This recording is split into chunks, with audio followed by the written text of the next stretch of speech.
దీపావళి రోజు అర్ధరాత్రి 12 గంటలకు అలక్ష్మీ నిస్సరణం పూర్తయ్యాక నిసి పూజ అని చేస్తారు.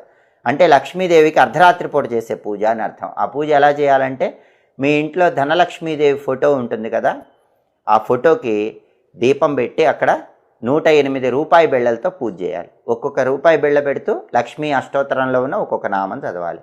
లక్ష్మీ అష్టోత్తరం 108 నామాలు చదువుతూ 108 రూపాయి బిళ్ళలతో లక్ష్మీదేవి ఫోటోకి పూజ చేయాలి. ఆ తర్వాత హారతి ఇచ్చి ఏదైనా తీపి పదార్థం నైవేద్యం పెట్టాలి.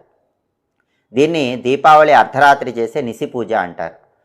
బాగా అద్భుతంగా లక్ష్మీ కటాక్షం కలగటానికి కొంతమంది నిసి హోమం అని కూడా చేస్తారు. అంటే లక్ష్మీ హోమం అర్ధరాత్రి పూట చేస్తారు. హోమం చేసుకోలేకపోయినా ఈ 108 రూపాయి బిళ్ళల పూజ నిసి పూజ చేసుకున్నా కూడా అద్భుతమైన ఫలితాలు కలుగుతాయి.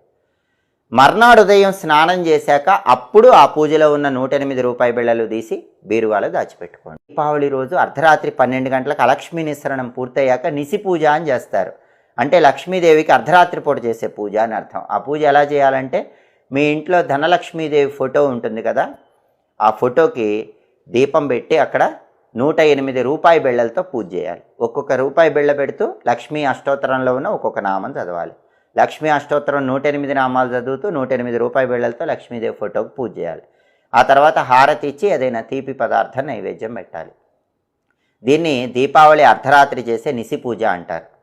బాగా అద్భుతంగా లక్ష్మీ కటాక్షం కలగటానికి కొంతమంది నిసి హోమం అని కూడా చేస్తారు. అంటే లక్ష్మీ హోమం అర్ధరాత్రి పూట చేస్తారు. హోమం చేసుకోలేకపోయినా ఈ 108 రూపాయి బిళ్ళల పూజ నిసి పూజ చేసుకున్నా కూడా అద్భుతమైన ఫలితాలు కలుగుతాయి. మర్నాడు ఉదయం స్నానం చేశాక అప్పుడు ఆ పూజలో ఉన్న 108 రూపాయి బిళ్ళలు తీసి బీరువాలో దాచిపెట్టుకోండి.